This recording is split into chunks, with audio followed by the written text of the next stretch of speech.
네, 오늘은 부흥을 꿈꾸는 생명의 공동체라는 제목으로 하나님 말씀 전하겠습니다. 2020년 비전을 기억하시나요? 하나님의 꿈이 이루어지는 행복한 교회. 저는 그 꿈을 품고 왔고 하나님 반드시 그 꿈을 이루어 주실 줄 믿습니다. 하나님은 여러분이 행복하길 원하세요. 곰곰이 생각해 보니 가정에서 제일 행복할 때는 새 생명이 태어날 때더라고요. 자녀들이 태어나서 잘 자라는 게 행복이에요. 그리고 때가 되면 결혼해서 또 자녀를 낳는 것이 행복이에요. 교회 행복도 다르잖아요. 하나님의 꿈은요, 교회의 부흥입니다. 교회가 부흥하면 행복해요. 그런데 우리가 부흥에 대해서 좀 오해를 갖고 있어요. 부흥은 사람들이 많이 모이는 거다? 물론 그것도 맞지만 그보다는 그 사람 안에 생명이 있는 것이 부흥입니다. 생명이 살아나는 것이 부흥입니다. 생명이 자라나는 것이 부흥이고요, 생명이 또 흘러가는 것이 부흥이에요.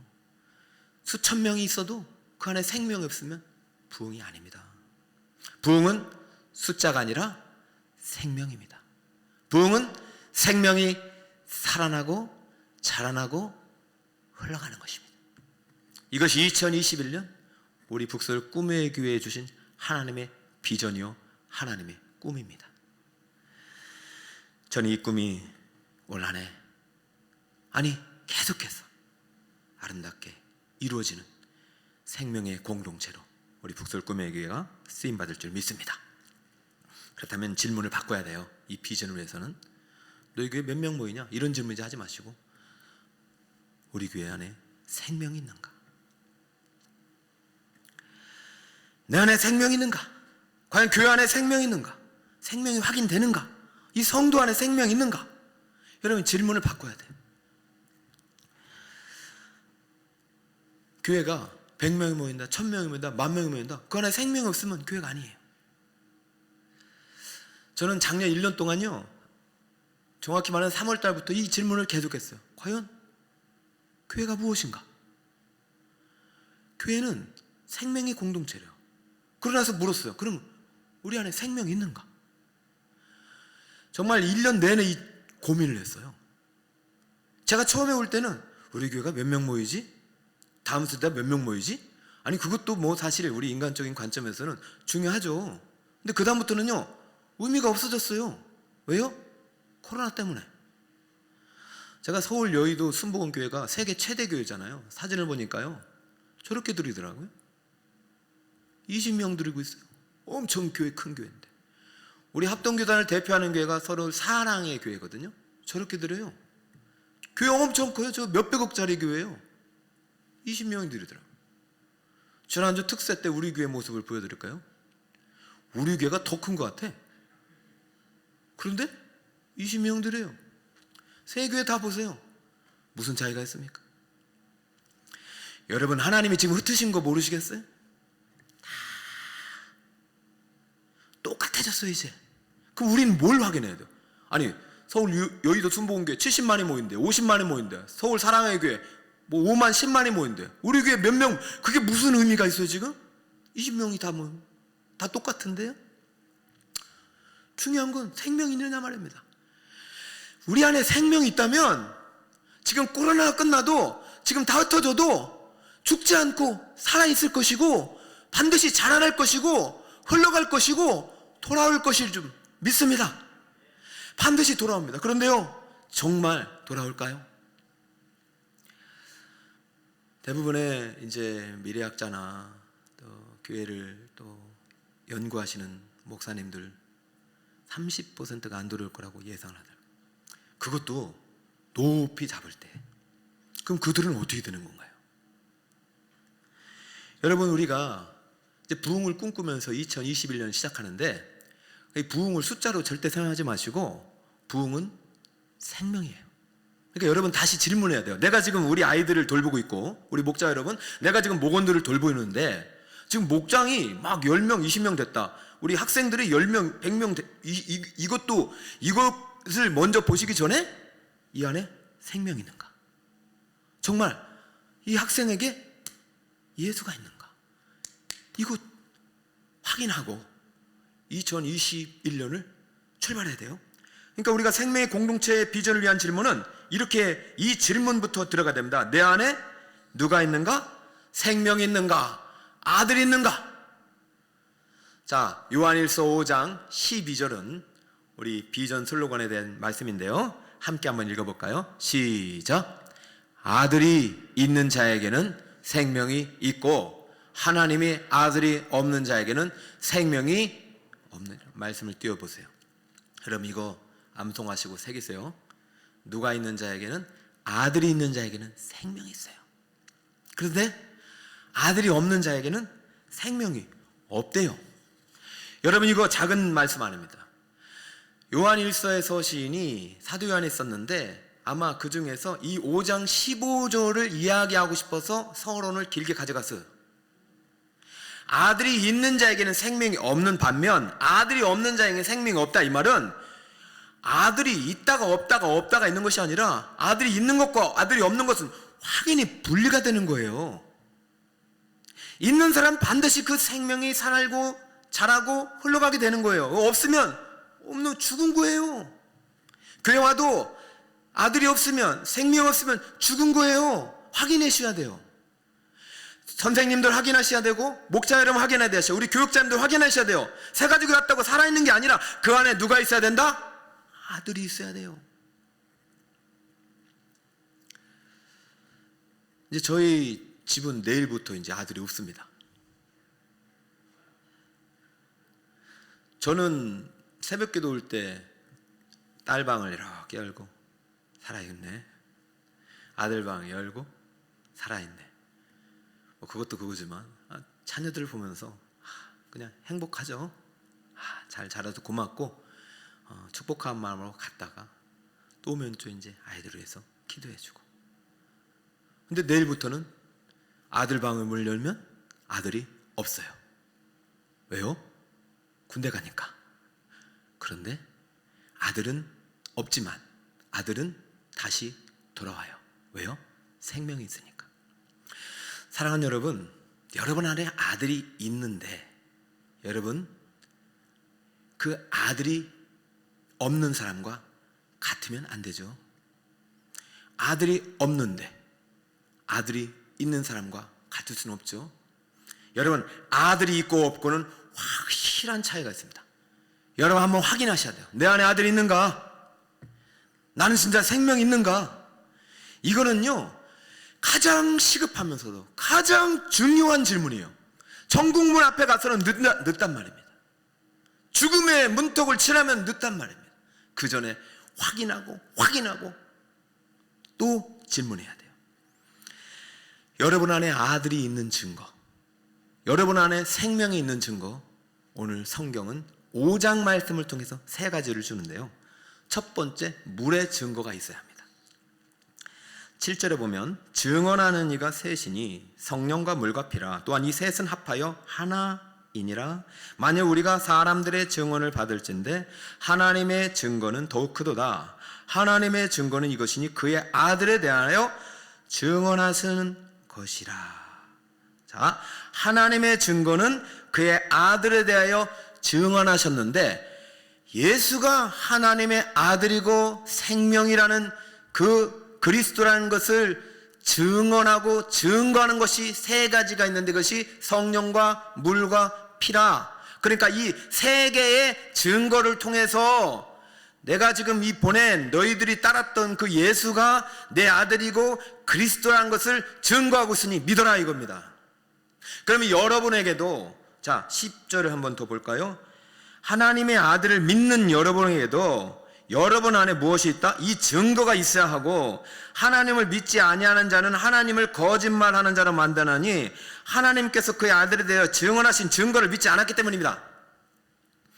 여러분이 내 안에 아들이 있다고 하신다면, 말씀하시려면 3가지 증거를 보여줘야 돼요. 맞냐 하면 2-3 사람의 증인이 있어야 되거든요. 증거를 보여주셔야 돼요. 여러분 안에 아들이 있는지 생명이 있는지 증거를 보여주셔야 돼요. 그것이 3가지 증거라고요. 첫 번째 무슨 증거? 물의 증거. 자, 내 안에 아들이 있다는 얘기는 물의 증거가 있는데요. 이 말이 무엇이냐? 자, 이 물이라는 것은요, 물 세례할 때의 물을 의미해요.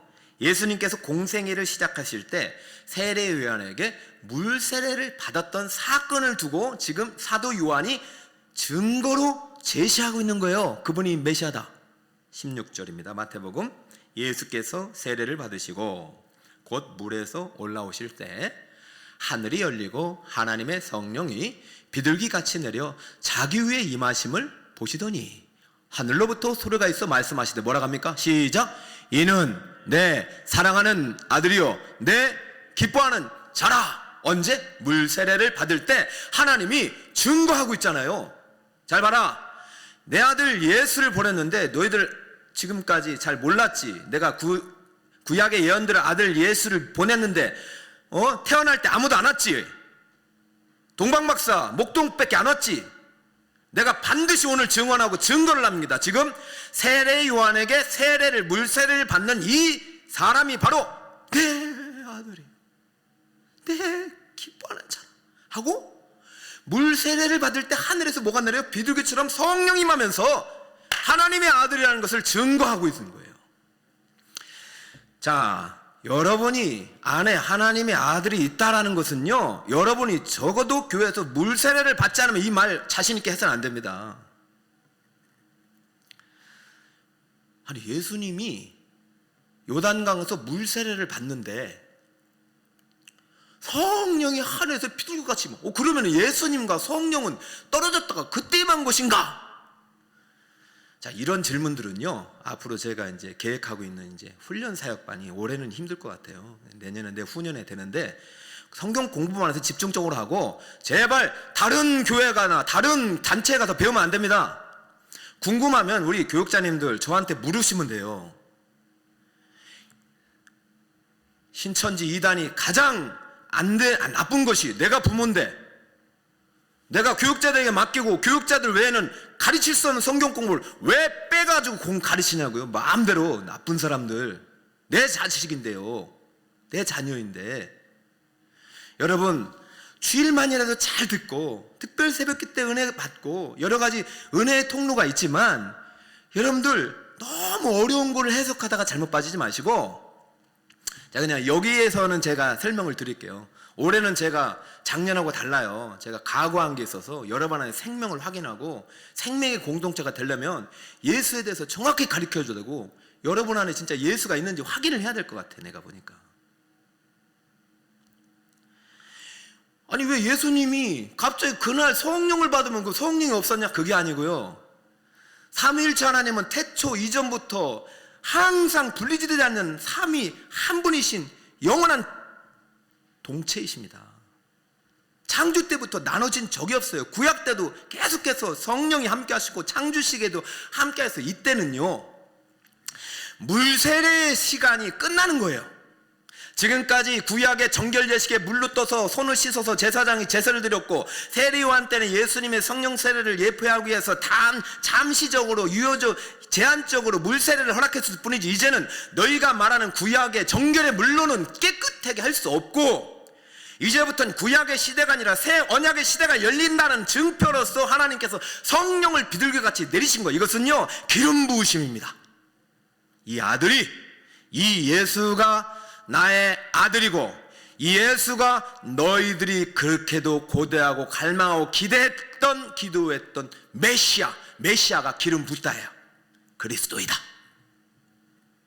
그러므로 그것은요, 구속사적으로 새 언약의 시작을 알리는 신호탄이지 예수님이 성령이 없다 받은 게 아닙니다.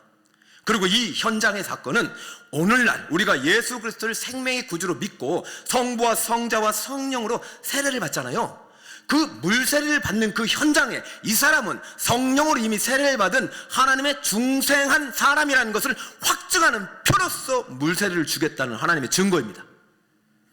그러므로 여러분들께서 내가 예수 믿고 구원받았다, 내 안에 하나님의 아들이 있다 하시는 분들은 세례받은 날짜가 있어야 됩니다. 그 세례받은 날짜가 중생의 날짜, 성령 세례는 중생과 같은 것입니다. 이것은 영의 시간이기 때문에 현재 시간 속에서 날짜가 안 나타나요. 창세 전부터 우리는 택함을 받았기 때문에, 그러나 내 안에 아들이 있는 사람은 반드시 물세례를 통해서 이 사람이 성령 세례 받은 중생한 사람이란 증표가 나타나야 됩니다. 그것이 여러분이 세례를 받은 날이에요. 세례를 받은 사람은 그 안에 아들이 있다 없다? 있다. 오늘 예수님을 향하여 이는 내 사랑하는 아들이요 내 기뻐하는 자라. 세례를 받는 순간 예수님을 생명의 구주로 믿고 하나님의 자녀가 되었기 때문에 이는 내 사랑하는 아들이요 딸이요 내 기뻐하는 자가 되는 줄 믿으시기 바랍니다. 할렐루야. 적어도 여러분 물세례를 받으신 분들은 그 세례증을 귀하게 여기시고, 제가 아까 전도시상 정착이 안 되면 안 된다고 말하는 것은 전도했다고 다 구원받은 거 아닙니다. 물세례까지 가셔야 돼. 그러니까 앞으로 전도자는요, 앞으로 책임이 세례받는 그 자리고, 앞으로 내년부터는 세례받을 때 전도자도 같이 올 거예요. 그렇게 해서 목자도 같이 오고, 얼마나 이게 기쁜 날인지 몰라요. 내 기뻐하는 자가 지금 세례를 받는 자예요. 1호 세례자예요. 그리스도 예수, 인간 예수, 그러나 우리의 구원자 예수. 이때부터 물세례는요, 과거의 구약이 아니라 새 언약 시대의 증표로서 우리가 구약의 예언대로 오신 예수 그리스도를 내 생명의 구주로 믿고 하나님의 아들을 내 생명으로 믿고 영접한 자에게 주시는 하나님의 첫 번째 증거가 되는 것입니다. 그러면 2021년 북서울 꿈의 교회는 많은 새 생명을 인도하여 물세례의 자리까지, 그래 그 자리에서 하나님이 하늘문이 열리는 은혜의 축복이 쏟아진 그런 생명이 많이 태어나는 한 해가 되시길 축복합니다. 그래요. 여러분에게도 이 증거가 있고 누군가 있어야 돼요. 두 번째는요, 피의 증거예요. 자, 피의 증거가 뭐냐? 물과 피의 증거. 피는 여러분 다 아시다시피 예수님의 살과 피가 되겠는데요, 그냥 단순히 이 피는 뭐냐면 언약의 피입니다.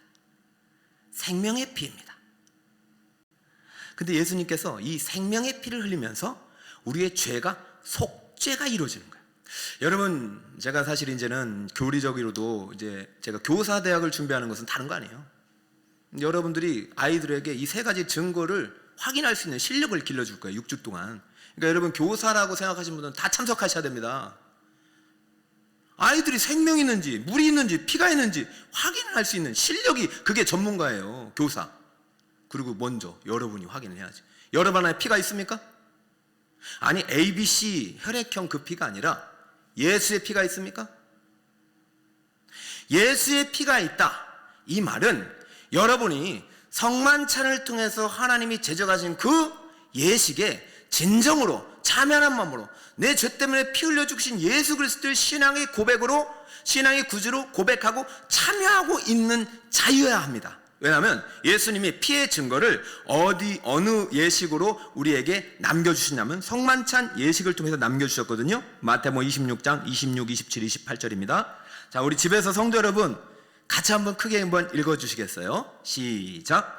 그들이 먹을 때에 예수께서 떡을 가지사 축복하시고 떼어 제자들에게 주시며 이르시되 받아서 먹으라, 이것은 내 몸이니라 하시고, 또 잔을 가지사 감사기도 하시고 그들에게 주시며 이르시되 너희가 다 이것을 마시라, 이것은 죄 사함을 얻게 하려고 많은 사람을 위하여 흘리는 바 나의 피 곧 언약의 피니라. 보면 띄워놓으시고요.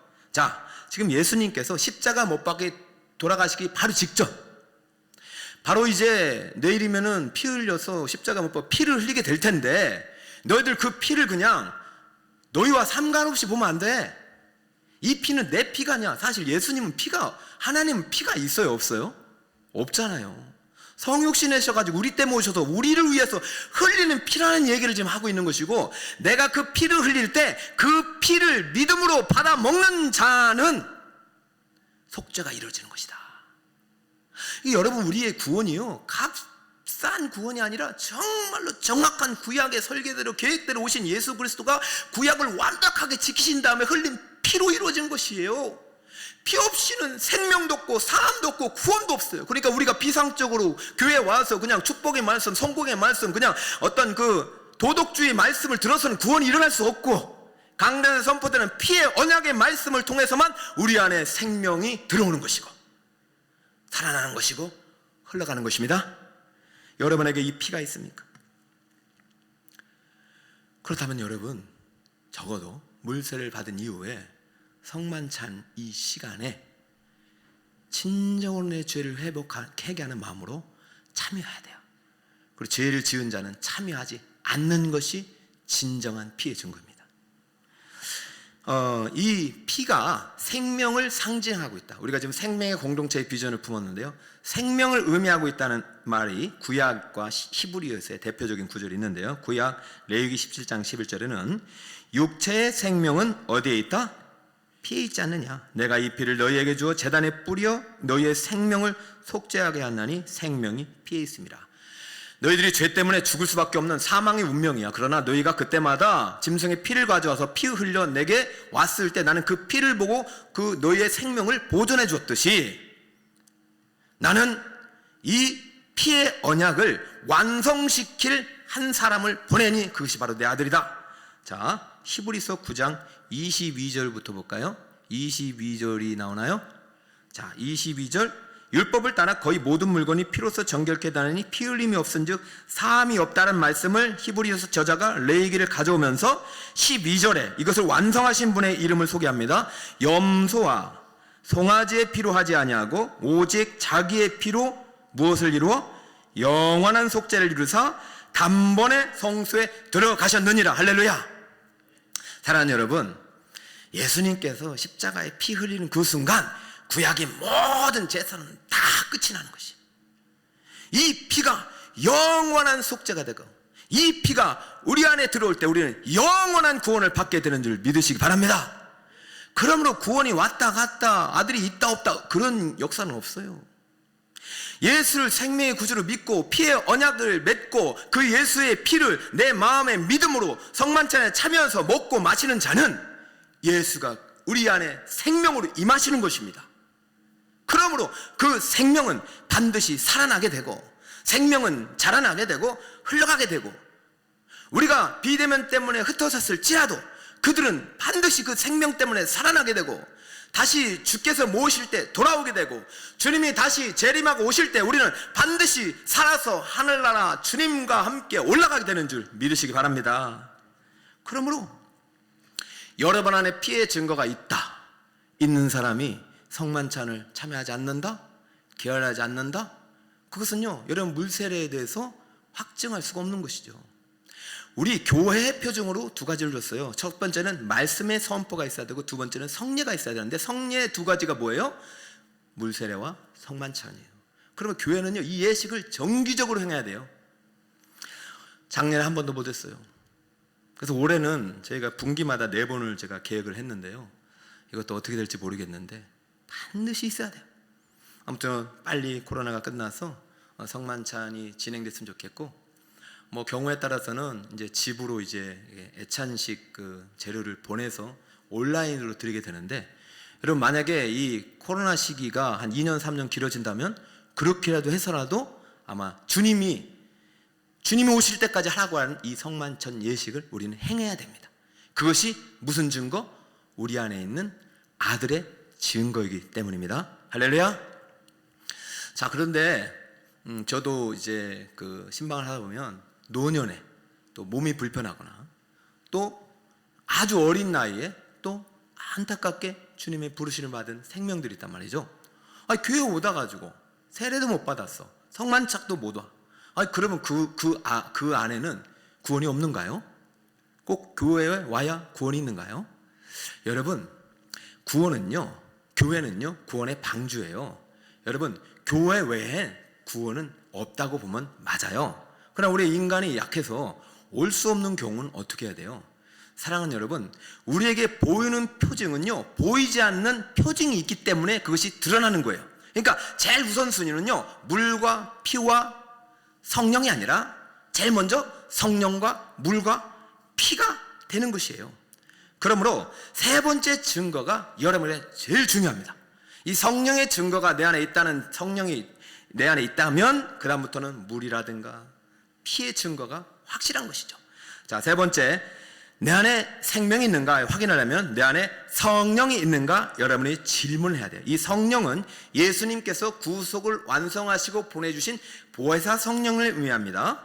요한복음 14장 26절. 여러분 한번 큰 목소리 읽어주세요. 시작. 보혜사.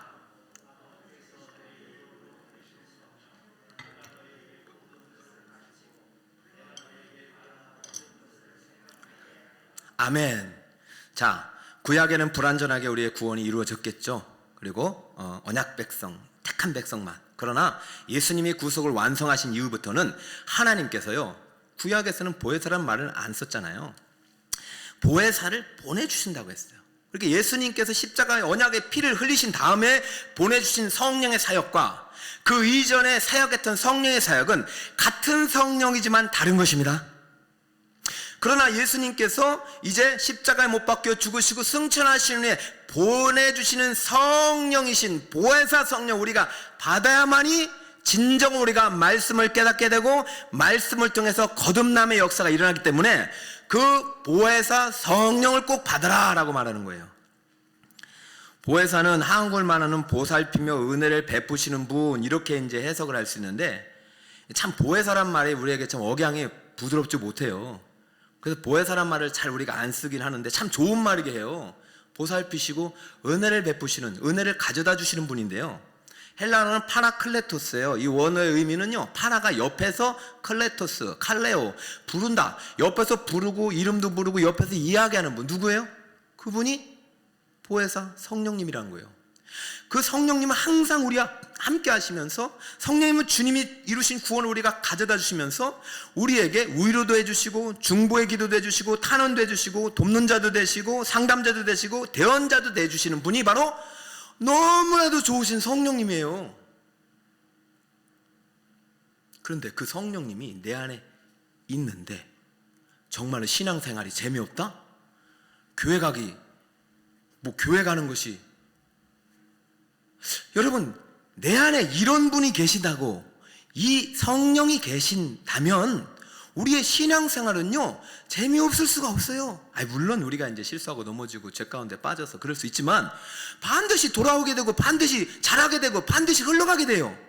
물은 멈출 수가 없어요. 이 생명의 물은요 생수기 때문에 그 배에서 생수의 강이 흘러난다고 그랬어요. 그렇기 때문에 신앙생활은요, 여러분이 신앙생활 오래 할수록 이게 정체되어 있다 그럼 둘 중에 하나입니다. 아들이 없거나 아들을 믿지 않거나. 성령이 있다는 것은요 아들이 있다는 증거고, 성령이 있다는 것은요 성령이 가져다 주신 하늘나라 보고의 자원들이 내 안에서 흘러넘친다는 의미입니다. 성령은 하나님이세요. 우리의 종이 아니시고 우리의 주예요. 성령은 예수님 하나님과 동격이세요. 그러니까 내 안에 성령이 있다는 것은 내 안에 아들이 있다는 것과 똑같은 말입니다. 여러분 안에 성령이 있으십니까? 여러분 성령을 받으셨습니까? 성령 받지 않고 물 세례는 구원이 없어요.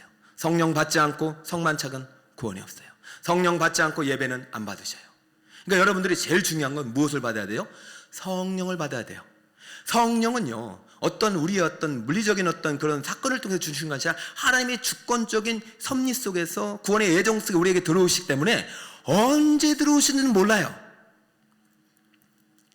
그러나 여러분이 성령이 여러분에게 임하시는 것을 알 수 있는 것은 오늘 예수님이 말씀에서 힌트를 얻을 수 있어요. 요한복음 15장 26절 함께 또 읽어볼까요? 시작. 내가 아버지께로부터 너에게 보낼 보혜사 곧 아버지께로부터 나오시는 무슨 성령? 진리의 성령이 오실 때 그가 나를 증언하실 것이라. 진리의 성령. 예수님은 보혜사를 보내시면서 여러 가지 좋은 의미도 있지만 나는 너에게 보혜사를 진리의 성령이라고 말하겠다. 왜냐하면 이 보혜사는요 진리의 말씀 없이는 일하지 않으실 것이기 때문에, 교회에서 선포되는 말씀 없이는 일하지 않으실 것이기 때문에, 성경을 벗어난 계시를 벗어난 이상한 신비적인 것들을 가르치는 자에게는 일하지 않으실 것이기 때문에, 그러므로 똑같은 성령을 가져도 이 성경 말씀을 제대로 해석하지 않아 왜곡해서 곡해서 가르치는 자에게는 진리의 성령이 임하지 않습니다. 여러분이 성령을 받으려면 반드시 진리의 말씀을 듣는 자리가 있어야 됩니다. 진리의 말씀을 듣는 자는 교회요 예배당입니다. 예수님께서 사마리아를 지나가다가 사마리아 여인이 물을 떠러 오는데 만났잖아요. 사마리아 여인은요, 예배를 매일 드렸던 사람입니다. 어디에서요? 사마리아에서. 그래서 예수님을 만나고 나서는 이분이 좀 선지자 같으니까 도대체가 나 예배를 드렸는데 기쁨이 없어요. 구원 받았는지도 모르겠어요. 도대체가 어디서 드리면 돼요? 당신들이 말하는 대로 저 예루살렘 교회 가서 드리면 될까요? 그때 예수님의 말씀이 여러분 기억하세요? 요한복음 4장입니다.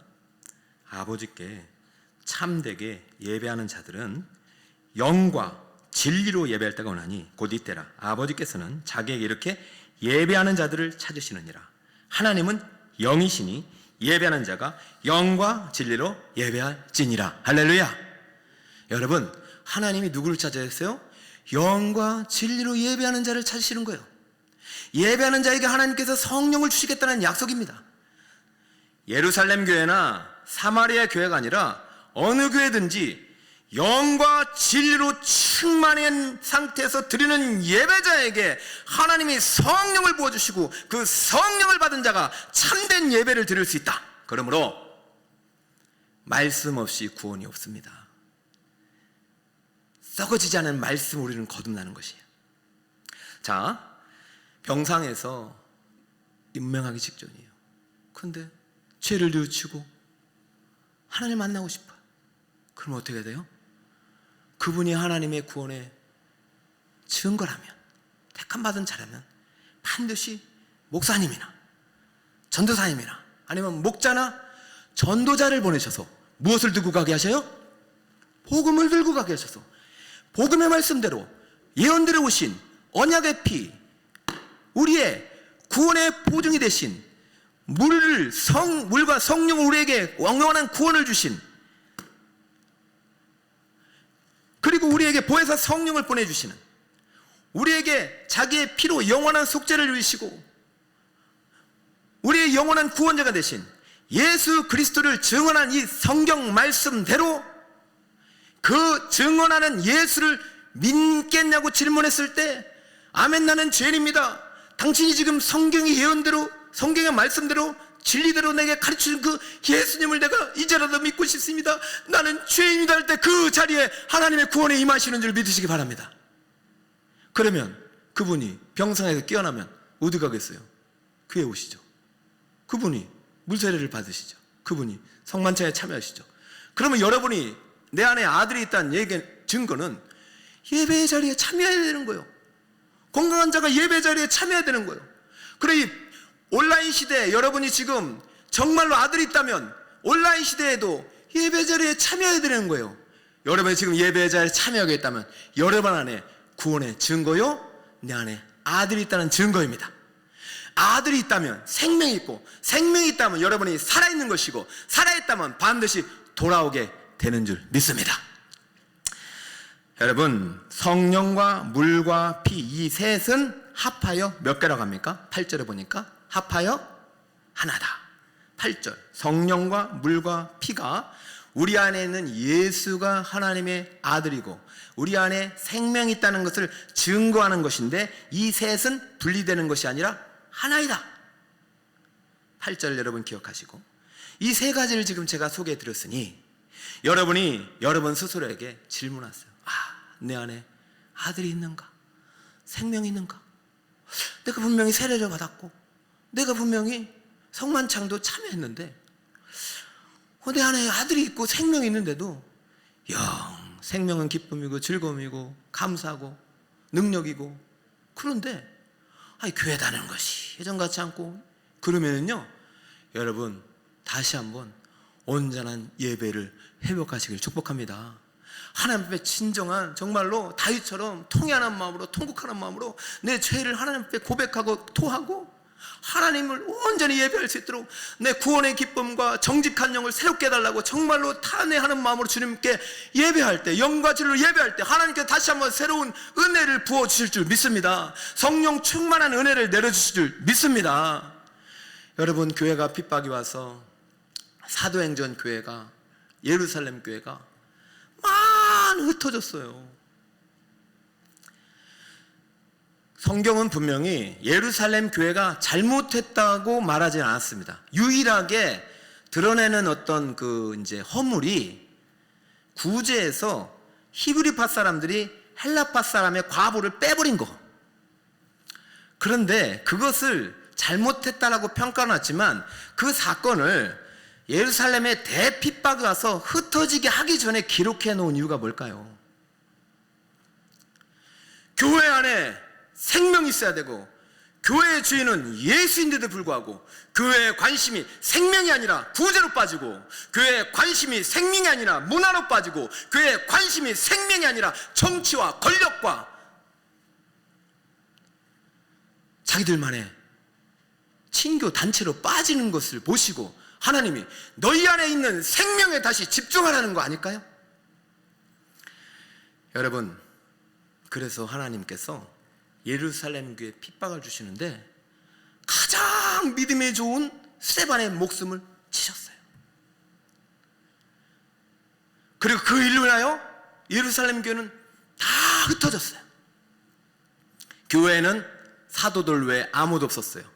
오늘 여의도 순복음교회, 서울 사랑의 교회, 북서울 꿈의 교회처럼 딱 10명에서 20명만 드려야 했던 시기가 제가 볼 때는 최소 1년이랑 같습니다. 그럼 묻겠습니다. 그 교회는 생명이 사라진 걸까요? 스데반은 죽은 걸까요? 아니요. 스데반에 있는 안에는 예수가 있습니다. 생명이 있습니다. 그 증거가 사도행전 7장 그 안에 스데반의 복음의 메시지 속에서 드러나지는 그가 죽기 전에 했던 그 장황한 대마지막 설교 안에는 예수 그리스도의 성령의 증거, 피의 증거, 물의 증거, 물과 피로 오신 예수 그리스도에는 없더라고요. 그는 마지막 순간까지 내 안에는 예수를 자랑하고 내 안에는 생명을 자랑하다가 그는 천국문이 열리는 그 현장을 보고 육신을 땅에 두고 그 생명이 보존돼서 올라간 것입니다. 그리고 그 생명은 또 다른 누군가에게 흘러갔어요. 빌립에게 흘러갔어요. 많은 사람들에게 흘러갔어요. 그래서 이 생명은 유다로 흘러갔고 사마리아로 흘러갔고 이 생명은 빌립을 통해서 에디아피아로 흘러갔고 이 생명은 흉악한 죄인이요 아들을 모르고, 여러분 잘 보세요. 유대교를 평생 동안 구약을 연구하고 사랑하고 달달해왔던 바울은요 구약에 하나님 믿었는데 아들을 못 믿지 않았어요. 집은 멋지게 짓는데 그 안에 아들이 없어요. 죽은 겁니다. 겉으로 형식적으로 종교적으로 허세적으로 외식적으로 신앙생활하는 거, 그러나 아들이 없으면 죽은 것입니다. 그러나 사도 바울 안에 아들이 들어가죠. 그 아들이 생명이 살아나고 싹쓸이 튀우고 자라나서 또 다른 누군가의 생명이 흘러가는 하나님의 귀한 사도가 되었답니다. 사랑하는 성도 여러분, 예루살렘 교회는요 흩어졌다가 다시 돌아왔어요. 더 풍성한 열매를 가지고. 우리 사랑하는 성도 여러분, 사실 작년까지만 제가 좀 어눌한, 참 이렇게 마음이 어두웠는데 올해는 하나님이 생명의 비전을 주셨습니다. 저는 지금 예배에 참여하고 있는 여러분에게는 반드시 하나님의 아들 예수의 생명이 여러분 안에 있다고 믿습니다. 이제는 그 생명이 자라야 될 때입니다. 그리고 이제는 그 생명이 흘러가야 될 때입니다. 지금이 기회입니다. 예루살렘 교회처럼 여러분의 주변에 있는 이웃들에게 지금 온라인으로 할 때 이 온라인 방송도 보내주시고 또 여러분에게 선을 행함으로 내가 여러분의 그 행실을 통해서 예수 그리스도의 생명을 전하는, 생명이 흘러가는 생명의 공동체 귀한 믿음의 증인들이 다 되시기를 간절히 예수님의 이름으로 축원드립니다. 할렐루야. 우리 찬양 한 번만 하고요 기도하고 마칠게요. 주가 보이신 생명의 길입니다. 주가 보이신 생명의 길 찬양할게요.